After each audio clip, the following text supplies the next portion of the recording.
Kenyans living in the United States have been thronging the Kenyan embassy in Washington, D.C. in the last few days in a rush to register for Huduma Namba ahead of Thursday deadline.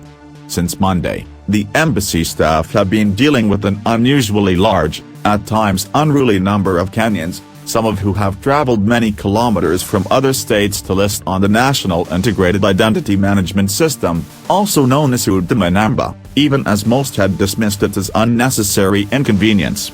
To register, one is required to first complete an online form, download it, and then appear in person for biometrics capture at their closest Kenyan embassy or consulate.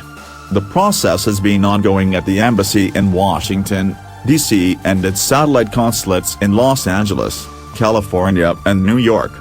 A number of Kenyans living in the U.S. have severally complained of the inconveniences of traveling long distances to Washington, D.C. for the registration process, long lines and hours of waiting at the embassy and general disorganization by embassy staff. The situation is compounded by the fact that most of those who are turning up for the Huduma Namba are also processing their digital passports. The deadline for the e-passports is September 1, 2019.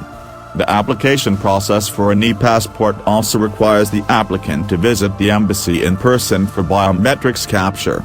It's true most people who are coming to get Huduma Namba also want to process their new passports while they are here, and we understand why, because most of them have traveled from as far as Chicago. In fact, most of them seem to be more interested in the passport than the Huduma Namba. An official at the embassy, who sought anonymity as they are not authorized to speak to the press, said.